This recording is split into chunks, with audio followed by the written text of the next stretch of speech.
Welcome in, everybody. You are listening to the Authority Podcast on the B Podcast Network. It is our pleasure, as always, to have you here for the show and what should be another really good conversation focused around a lot of topics that I am certain a lot of you are thinking about, grappling with, trying to find answers around. So I hope this is really valuable for you. My guest today is Paula Caligiuri, PhD. She is at DMSB Distinguished Professor of International Business and Strategy at Northeastern University.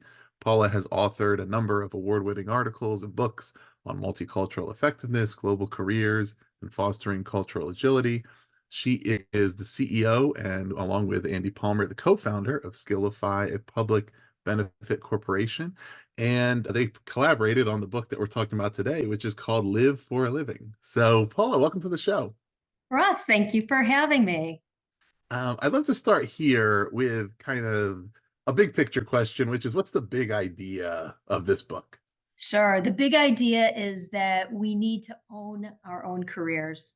Too many people get really passive once they land in a job and they kind of let either HR, their managers, or headhunters decide what their next opportunity will be. And we just can't do that anymore. Fulfillment is the goal. Have you noticed, are there any trends or factors associated, I guess, with people who are at a certain stage, who are certainly into their careers, right? Whether that's the first several years or the more mid-career or so, associated with whether or not people kind of have the feeling of more or less ownership over their career, or even like the expectation that they should have ownership? Is there any factors that kind of seem to associate with that? Yeah, I think staging is really an important way to phrase that because I think in universities, we do a good job helping students kind of navigate into their majors and helping them network with alums and network in career services and do all the things that they need to do to land the first job. What we might not do particularly well is prepare them for what comes next. So, what do you Right. do when you're in that first job? What are you supposed to be trying? What are you supposed to be learning about yourself? What are you supposed to be doing to kind of prepare yourself for the next phase? So, I think where I see kind of the entry level folks differentiate is around when they walk into that first job, whether they have kind of a career mindset or a job mindset. And when they have the job mindset, they tend to sort of just kind of spin their wheels around and around for a while in the same role until they get frustrated and then kind of look elsewhere. When they move on to that next stage, what I see, especially these are folks who have been out for, let's say, 5 to 10 years, again, there's a pivot point when some who are at that point kind of let sort of wait passively for Mhm. their manager or HR or headhunters to say, okay, we think you'd be good for this role. And at that point, people get kind of excited that they're getting, called on, if you will, like, wow, they want me, without remembering that, career service or not career services, but HR and headhunters, they make their money, they make their chops off of putting the person who's best qualified Mhm. into that role. That may or may not be the thing that's next best for you for your next career move. And so, what I see really where that group pivots is the group that's able to kind of say, you know what, no, this is what I want to be doing, versus those who kind of just passively allow others to dictate what's coming next. Yeah, and that touches on a point that I think is important. A word that certainly is going to, I believe, come up a lot probably in my questions and thinking around this is creation, right? Around creating the career that you want, creating the opportunities that you want. And a big part of that, as you said, HR's job is to put the most qualified people in positions. It's being a really high level performer so that you will then create opportunities to come out of that, and hopefully navigating to the point now where, through one, gaining a new perspective on the economy, the workforce, the job market, the different types of opportunities that are available, and some trends in the way that's changing, that can be more of a balanced, mutually beneficial dynamic, right? I think many people, most people probably become accustomed to a dynamic that's associated with what they experience in their early career. So at times when it's a tougher economy, a tougher job market, it's more one-sided toward the employer. It's that buyer's market where it's harder to get a fulfilling and lucrative job. And then you feel like you just have to do a great work just to keep that job, right? And it's just to maintain the status quo. Sometimes when the economy is really booming, or we saw over the past few years, especially with younger people entering the workforce that had more mobility and more opportunities, that there's a successful way to do that and an unsuccessful way. You still have to create great value for the place where you are, but also you can be planning ahead for the next steps. But hopefully get to that mutually beneficial place where, look, wherever you are in your career, you're doing great work, you're becoming indispensable. But through doing that, right, creating more opportunities for what your next move may be, advancement within your organization, a move to a different type of career. But where does that, I guess, planning begin? The thing I love about this topic, in addition to its timeliness, with our audience, we have people who certainly are thinking about this as it applies to their own careers, but also who are teaching and developing the next generation of those who are going to enter the workforce and maybe enter it with different thoughts around how they want to plan their careers and their lives. And the book writes about career planning for a happier life. So I want to ask you, where does that start, right? Are we starting with defining what that happier life is? Are we starting with understanding career? What's the starting point? Wow, yeah, there's a lot in that, right? So I think for those who are in the on the education side, it's definitely beneficial to encourage students to think of themselves as lifelong learners.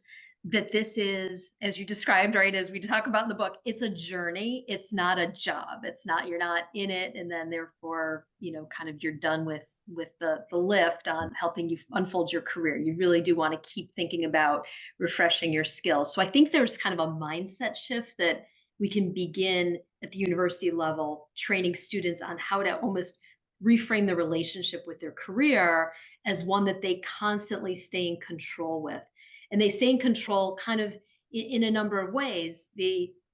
So one way is what you described initially, Mhm. right? It's that idea that even in the best job market, even if you could get a job tomorrow at another place, wherever you are, you want to be sure you are giving that organization the best of yourself, which is not in the whole self kind of issue, but like the best of Right. your work, right? So you want to make sure you're in a critical role, in your skills are unique to that role. You want to make sure you're reliable. You want to make sure that you're providing value and the work that you do is excellent. So we talk about that in the book as we call it curve, right? Critical, unique, Mm. um, actually reliable, valuable, and excellent. So everywhere you go, regardless of the market, you want to make sure that's what you're giving your employer. But in the process, you also want to make sure that while you're doing those things, you're also you're giving yourself and asking for the opportunities so that you can gain the most from the experience that you're in. So you become a sponge, you're gaining the skills that you want that fit with the path that you've set out for yourself. And then understanding when you've sort of reached the point when you're not really going to grow anymore in that role, and when to tack over to another opportunity that will help you grow and move you closer to your career journey. So regardless of the market, you cannot go wrong remaining with those true to those five fundamentals of being employed, while also sort of thinking about the next move.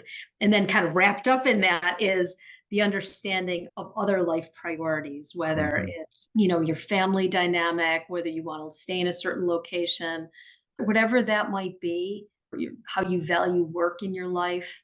Those are also really critical, and also really critical for us to be instructing students when they're still in college, to help them understand that these are things that might morph over the years, the values Right. and priorities. Yeah, it's one of those things that it's doable, right? It is evolving, and I think with any decision around a specific job opportunity or a career. We each reserve the right to change our minds over time as more information becomes available, and certainly with respect to what are our goals personally in our lives, with whether it's family or other endeavors or interests or whatever it may be, that we may have a very different idea of what that is in our 20s versus our 40s versus our 60s, right? And that may lead to different ideas of what career should look like over time. Are there certain specific areas that you look to have people investigate? A good thing about it, it's this kind of defines the why. Right? At the end of the subtitle of the book is "Work Happier, Not Harder," and a lot of people have obviously heard the "Work Smarter, Not Harder," but it kind of defines the why in that. Well, why are we looking to have more control over the way we work, or be more efficient, or adapt and adjust things? Well, it's so that we can create happiness in that additional space. But I almost think that there's probably some people who would say, well, what does that mean, almost? Or Right, how right. is this really one conversation? Because it Yeah. has in a lot of times seemed so antagonistic between work and life, to say, actually, you can set priorities and goals and then plan off of that. Right, right. Well, we honor in the book, and we have some free resources that people can do self assessments on, and I'm happy to offer those. But the reality is, you have to honor wherever we are on the continuum on work centrality, work values. Not everyone is career oriented, Mhm. and that's totally cool. That is absolutely fine that you don't want to sort of have your work life sort of dominate a big sphere in order for you to be happy. But what you do need to do is recognize that so that you can put yourself into an income generating activity, right? That minimally is in a context that you enjoy. So part of it, part of the, why we talked about working, happier, not harder, is that you kind of need to understand your values before you can kind of move it forward. But you also need to understand those yourself, right? You need to understand your talents, how you like to work, how you don't want to work. So many people really don't do that. They never sort of stop to think about that. They kind of go from landing on a major to landing in a job, the job then moving them, kind of pushing them into other opportunities. And then, they get a call or get frustrated and move to another opportunity without ever sort of stopping and taking the time saying, okay, what is it about myself that puts me into a state of flow or gives me a sense of fulfillment or gives me a source of pride or gives me joy, or what's the context that I want to work in, even if I just want the paycheck and I want it sort of Right. to be a minimal sphere in my life. What's the context that I can make those hours of the day kind of the best they can be without having to dominate any other part of my life? So we really do honor the fact that idea of work life overlap or work centrality is different for everyone. Right. And likewise, in really approaching this and looking at it head on and making intentional, proactive decisions about it, it communicates the fact that it's okay for someone to make their decision anywhere along that spectrum. Right? If somebody really encounters their career and their other life goals and says, you know what, my highest priority goals are around career, and this is what I'm prioritizing, then that becomes an intentional plan, and you can be more successful in your career when you've made that declaration, right, and said, this is what's important to me, and this is what I want to pursue at this point. And it's not just coincidental or to the point of having ownership of it. In coaching around these things, one of the the conflicts we look at is the owner versus victim piece, and being, well, is are things happening to me, or am I making decisions?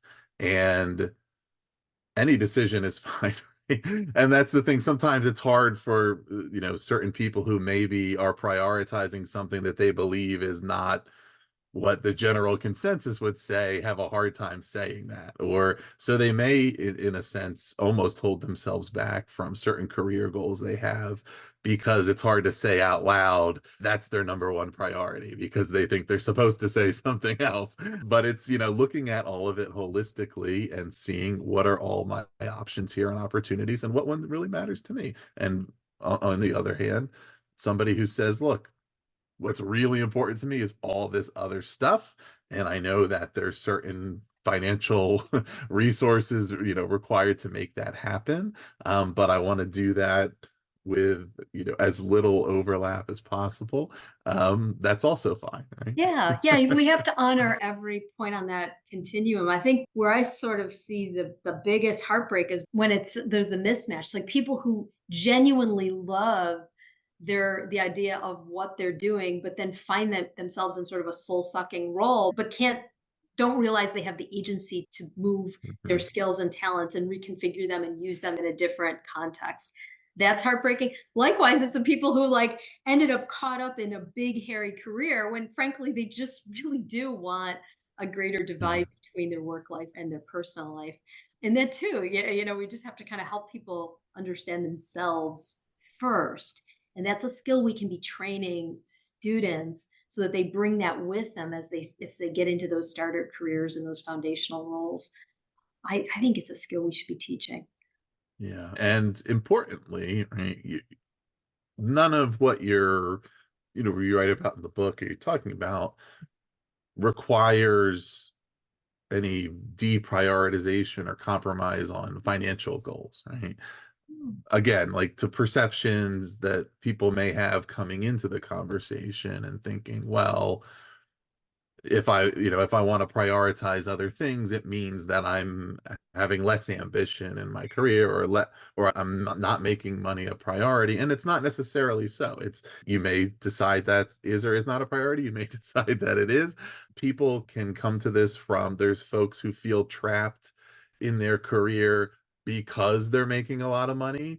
And so they're afraid to step out of that because, okay, well, that there's a lot of uncertainty. And even though I don't really like what I'm doing, I'm not happy here. I can't walk away from this. And there's other people who don't feel like they're succeeding in their career the way they want to and feel that it's kind of impossible or hard to create a more, successful or financially lucrative dynamic. It applies to each of those It people is, equally. yeah. I think, when keep going back to talking about like what should we be training our students to set them up Hmm. for these career journeys that are happy and successful and fulfilling.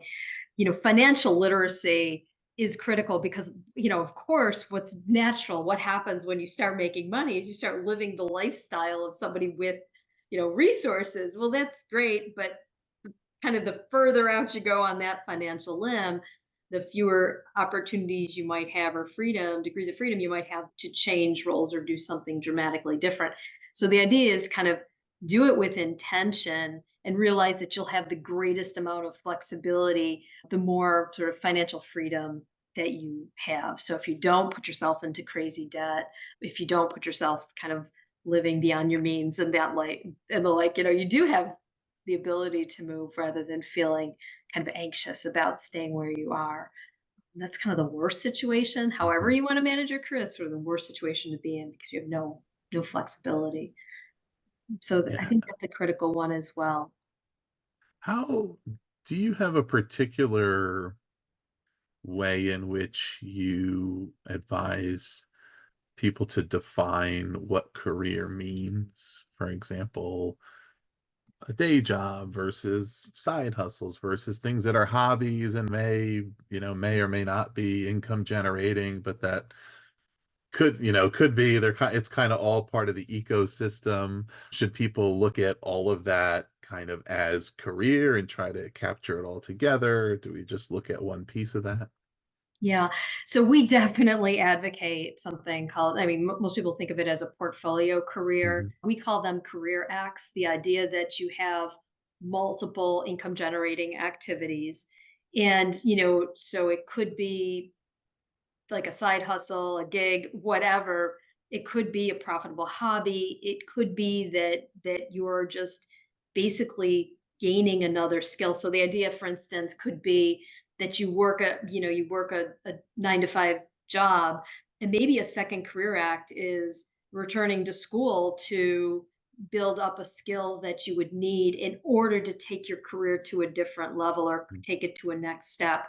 Another version of this could be where and let's keep going back to, you work a 9 to 5 kind of traditional role, but then, the 5 to 9 opportunity, the evening or weekends thing, is maybe it's a profitable hobby that you're trying to expand or trying to grow.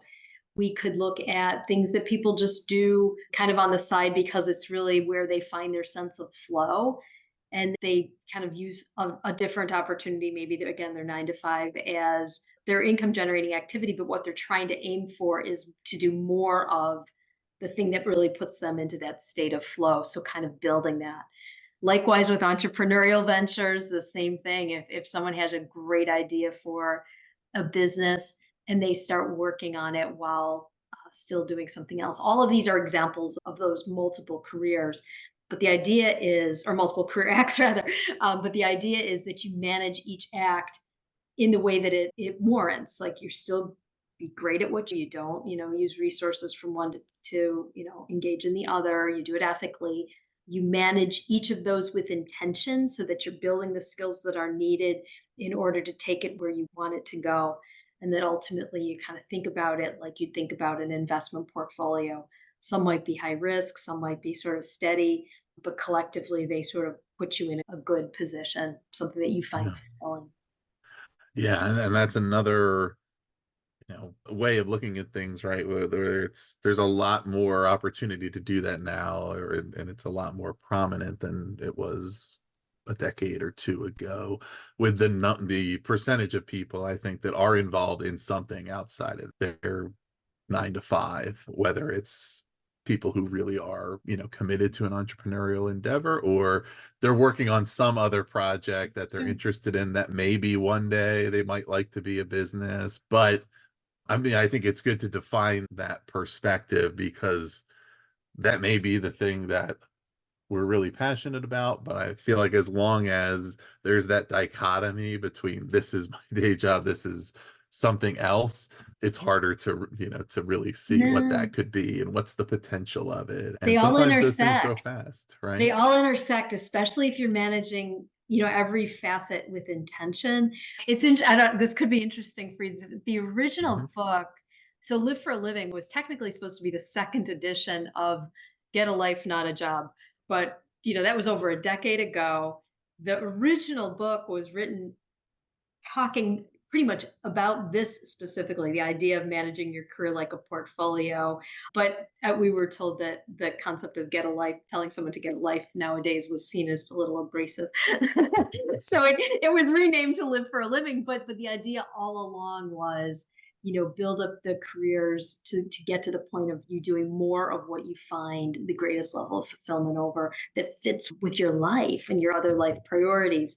What's interesting is that was written at a time, I wrote it because it was, right after the Great Recession and people were losing their jobs. And these were people who had sort of dedicated themselves to a single company, and they were high performing, they were getting great performance reviews, and they were losing their jobs. The idea back then was, well, a lot of Americans in particular forget that we're in an at-will country. You can be fired really Right. for any reason, and people were. And so part of the original intent of the book was to say, hey, everyone, we've got to remember you're still in control of this. You have power to own what you're doing, and now bring it into a situation that's more fulfilling. Live for a Living, really, thankfully, with Andy joining in as this partner on the writing adventure, we've been able to kind of expand it out to, if people have kind of entrepreneurial ventures, and what do you do kind of throughout one's career to continually manage your career and build your career to the point of ultimately getting to an ideal career. If somebody is at the stage where they have made the determination that they are either certain or that whatever they're doing is not the right thing now, or they're not sure, but they're thinking, I don't know if I'm in the right spot or doing the right thing or on the right career path. But they haven't gotten as far as defining what they do want. They just know that I need to think about this. What are some of the first practical steps you would advise that they should take to start investigating that and coming to some answers? Sure. Oh, that's those are kind of the most interesting conversations to Mhm. have when people kind of say, you know what, it's not this. I know I'm in for something else, but it's not this, and I don't know where to go to. So we can begin with questions like, well, when did this start? Like, when did you start to feel? Some people knew from the moment they began in that role in that job. Well, what is it? So sometimes it's easier to help people identify what they don't like compared to what they do. So, oh, it could have been the organization itself. It could be the work. It could be coworker. So we Yeah. kind of keep running through the what was it? If I could remove something from this role, would that be better? And so we kind of help use that job that they're in now to identify what they don't want.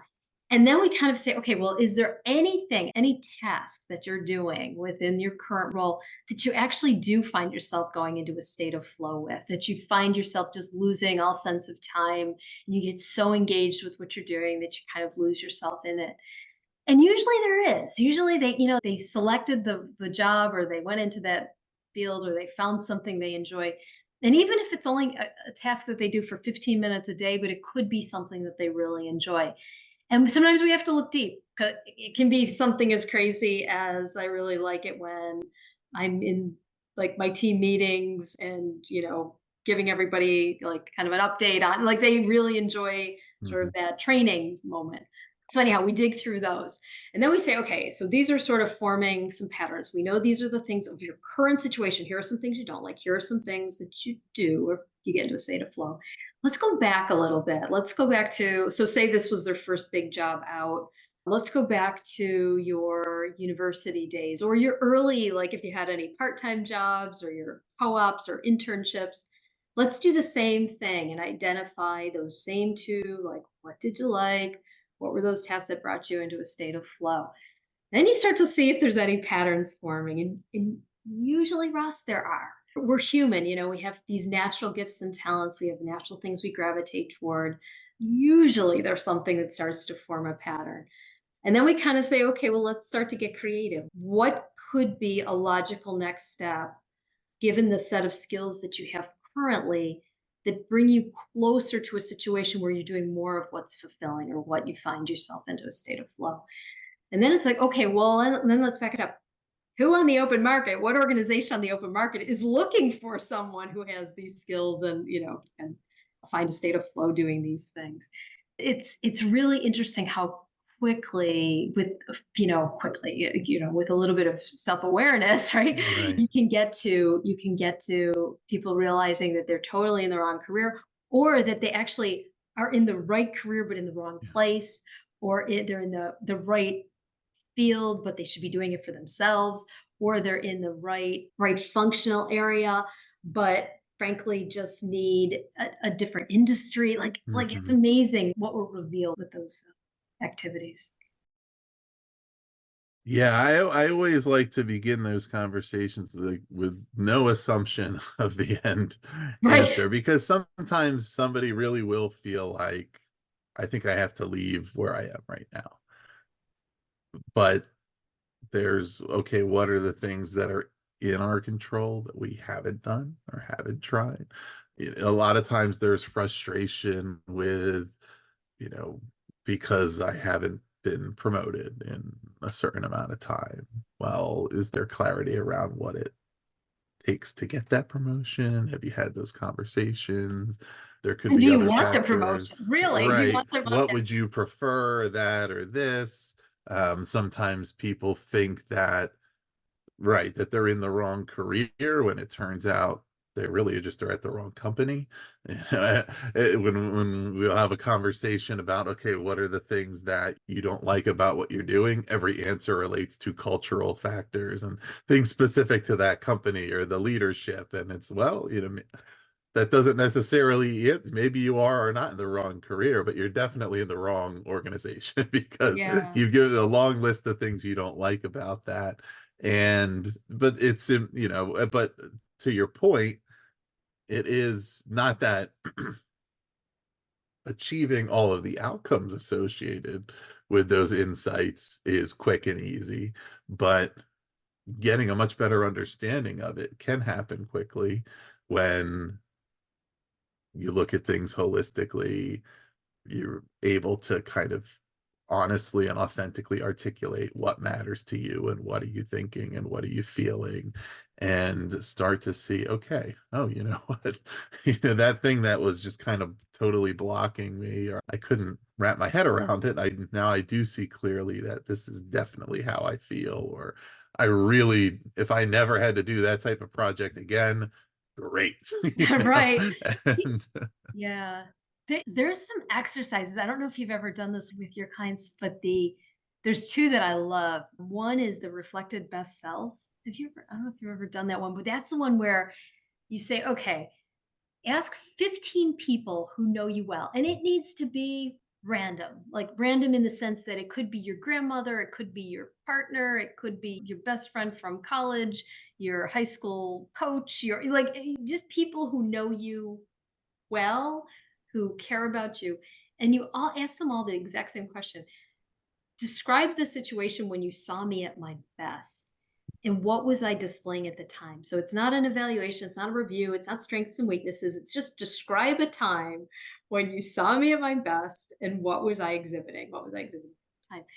Whenever I have people do that exercise, I mean, I've watched executives almost in tears as they're reading them because they start to see things about themselves that everybody sees, but they never mm, saw it in themselves.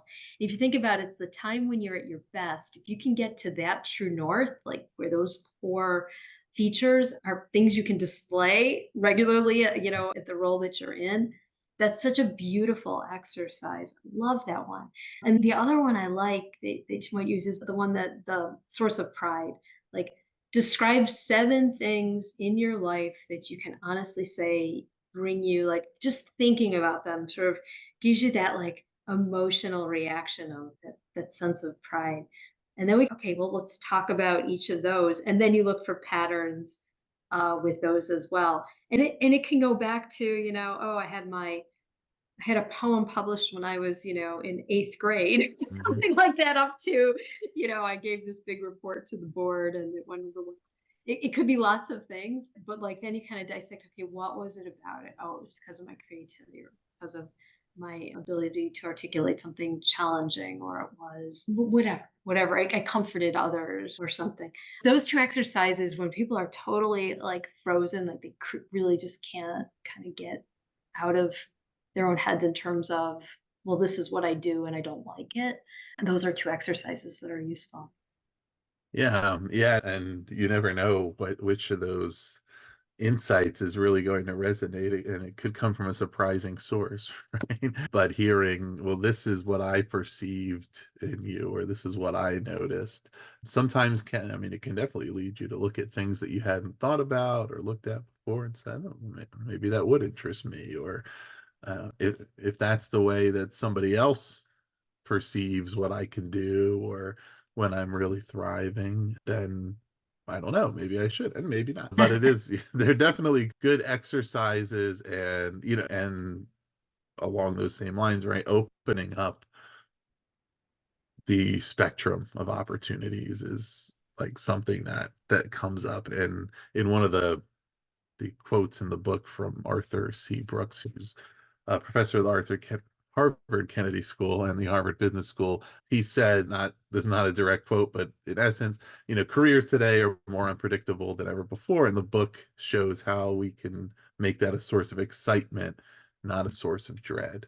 And this is something that stood out to me because that sentiment has a lot, in particular in the process of reorienting perspectives for people who maybe were laid off, right? Or who, for whatever reason, what they were doing didn't go the way they wanted to be. And, as you said, when you wrote your first book, right, that was during a recession when there was mass layoffs going on. Past couple of years, there's been a lot of layoffs in the tech industry. So there, this goes around, but and they're painful at the time. And, so there's no sense in saying that it doesn't stink to go through that. But then eventually it's time to plan for the next step. It's a good opportunity to say, okay, what what do I want to do next? I was on my default trajectory. I was headed toward my default future, right? And it was predictable. And there's good things about predictability, but also I maybe could have written what the rest of my career would have looked like, and there never would have been anything new or any surprises or new experiences. And am I okay with that?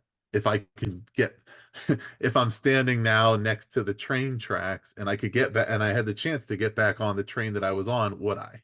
Or would I Right. look for a different one? Right.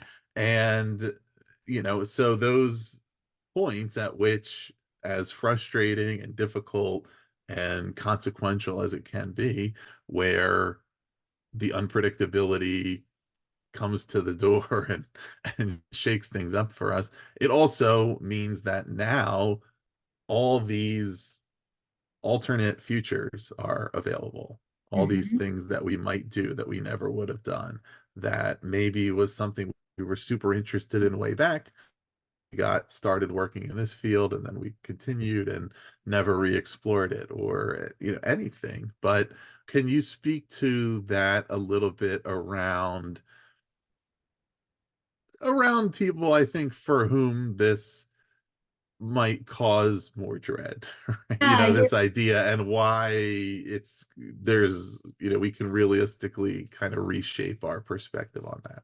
yeah, this is really interesting because it gets to the core. I'm a psychologist, and it gets to the core of what I do as a psychologist. So my career actually began helping people live and work in different countries. So with this like ultimate kind of gulp of ambiguity that they have to move into and thrive, and actually get into situations that are new and different and unknown, and help them thrive. And the reason I became interested in this careers piece for exactly the reason you just described is it's the same thing. You're asking people to essentially go from stability to ambiguity. And whenever our brains go from a situation of comfort to a situation of novelty or ambiguity, we don't like it. Our brains don't like it. We Mhm. very quickly kind of seek comfort. So, you use the example of the train. You're going to jump on the train just because the train is the one you know, right? Versus Right. five other trains that could be way better and get you to far better places. So it's the idea of sort of helping people get comfortable in that state of ambiguity. And everybody kind of gets there a little bit differently. Some people are totally kind of cool with, you know, lingering longer in uncertainty, and they're going to be okay because they're going to give themselves the time to kind of think through what could potentially be. I worry a bit more about those who are just jumping on the next opportunity because that's where their security is. And I wish I could say I have some like amazing, oh yeah, do these three things and you'll sort of pause. I don't, Right. except to say that if you're less likely to make the wrong move if you're in a kind of a less risky financial position. So if you Hmm. have a little bit of a cushion where you're not kind of jumping on something because it's available, you're going to give yourself obviously more time to think it through. Self knowledge is also a really big because your brain, once it kind of locks in on wanting to go into a different direction, we as humans will start to solve our own problems. So the more kind of opportunity we give ourselves to think through that experience, think through what could potentially be, the better kind of prepared we will be to not jump on that first train, but actually kind of sit with that ambiguity a little longer and realize that it's normal and natural. This isn't comfortable. I mean, humans were not designed to be in novelty. We're designed to be in situations that are predictable and comfortable. So realize that anxiety is 100% normal. Just don't react to it in a way that moves you to comfort in a way that's not the most fulfilling for you. So I think normalizing it, giving yourself sort of that cushion financially so you don't have to jump, and realizing that, hey, this is going to happen, but you, with a little self-knowledge, man, you're going to redirect your brain to think about what you could do differently. Yeah, and right, controlling for finances is important, and certainly everybody needs to make the choices and decisions that are best for them, and you have to make a choice you can live with, right? And it is Right. about live for a living. So Exactly. you can't take a chance or do something that you can't, that you're going to regret. But But it you is tell amazing, yeah. Yeah, but you tolerate, so we as humans, again, we think about this tolerance of ambiguity. If you give yourself the chance to think about what could be, so something totally different or even slightly different from what you were doing before you were laid off or before, you opted to leave that organization. If you give yourself the freedom to go there, like to really mentally put yourself into a different future, and then start to think about the steps it would take in order to get there. Again, once our brain starts locking in on almost like the next step, Hmm. it relaxes the rest of us in order Hmm. to make the move. I can't emphasize enough that I think too many people become very reactive in times when, of course, they're anxious, but that's natural. And if they can slow it down, lock in on maybe what could be a different future, and then think about those steps along the way, focusing really on that very first step that will move them closer to that more a better situation, that can really help. Yeah, yeah, and that's, I think, speaks to why it's so valuable to hear from those who have done it, because sometimes it really is the case that the time when we are exploring these things is forced upon us, right? Right. Not through our choice. And then a lot of times people in those situations find that it's not quite as frightening as they thought it would be, or it's, amazing, again, kind of, controlling for urgent financial need. But the number of people who were part of a round of layoffs and they're struggling to figure out what their next opportunity is, but you ask them the question directly, if you got offered back your old job tomorrow, would you take it? And the answer is no, right? Okay, well, good. That means we basically need to put that away. And that's something to not dwell on. If the answer is yes, then there's one answer. It's, let's look for jobs that are like that job. If the answer is no, okay, then we just have to see this as nothing but opportunity and figure out what you do want to do. So, but a lot of people who are not, if their hand isn't forced, but they're in maybe a position, a career, something that is contrasting or conflicting with their life goals, right? Where they feel like they're compromising on other things they want to do because of work or for whatever reason unfulfilled, but that have that fear and anxiety around stepping out of the status quo because of what it might bring, to know that a lot of people have been there, have found it to not be as bad as they thought it would be, and then have succeeded in getting to that. There's multiple ways to get to where you want to be, whether that's financially or otherwise. Again, not easy, right? But doable when we have a plan and we, answer the right question.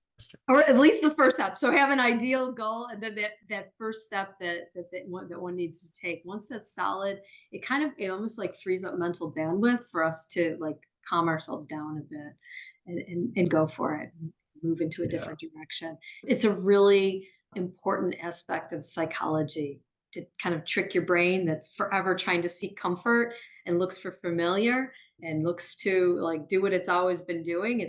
Our brains are a bit lazy, and that's what we do, especially under stress. I always joke. I said there's a reason why there's something called comfort food in every culture around the world. That when our bodies are under stress, we move to comfort. We move to what seems and feels familiar, and so that's kind of exactly what we're trying to push against. And but at the same time, giving ourselves that calming effect of just saying, "Yep, we can sort of identify something else and identify the first step that seems doable." Yeah. Paula, it's been so great to have you here. I'm wondering, do you have sort of a final takeaway, let's say for the listener who has maybe felt as though that they have, right, they've been compromising on what they want in their life because of whatever their career has been, and they really want to get into this idea of live for a living. They really want to reorient their relationship to their career and how they contextualize that within their broader life. But, they're a little frozen. Yeah. Do you have kind of a takeaway to say, kind of start here, either think about this, ask yourself this, do this, whatever you would say to that person who's a little frozen in that in space? Yeah, I would say, first, it's natural, it's normal. We all feel that to some extent. It's completely natural to feel frozen. That's where we have to first kind of recognize that. The second thing I would say is it's worth it. If you want to have some kind of income generating activity that also gives you a sense of fulfillment and purpose and, happiness and engagement, it's worth it to take the time to kind of do that self-awareness work to identify where that journey should take you. And then I think there's a resource I'm happy to offer. It's free. Like, you don't need even to buy the book to get the resource that goes along with the book, but your listeners might enjoy. It's a site called myjourney.com, and journey is spelled with two I's. So it's myjourni.com. Anyone can go on it. It's free. You don't have to log in or anything, but you can go on and do a readiness check, sort of that if you're in the frozen state, kind of just see how frozen you are, Mhm. and it'll give you a bit of a dashboard around kind of whether there's some things you need to work on before you begin the journey. And that should, I think, be helpful to your listener who's in that role. Awesome. Well, listeners, so the book Live for a Living, you can find it on Amazon. You can learn more about Paula's work at Skiilify.com. We'll put those links below so you can just click on them, go straight there. No travails. Anything else that, yeah, you mentioned the My Journey site. We could link to that too. Anything else that listeners should check out, learn more about? No, other than to say, I wish everybody a really tremendous success and joy with their careers. Life is way too short, my friend, to Yes. not love what you're doing along the way. So enjoy. Excellent. So yeah, everybody, I hope this was valuable to you. I hope that at the very least, spend some time thinking about what happiness is to you and what would make you happy, and try something new, whatever it may be. You don't have to do everything different, but try something that'll make you just a little bit happier today or tomorrow. And that's a great place to start in work, in life, at home, whatever it may be. So thanks everybody for joining us for this episode. If you're not subscribed already, please do subscribe to The Authority for more author interviews like this one, or visit bpodcast.network to learn about more of our shows. Thanks everybody, and thank you, Paula. Thanks, Ross.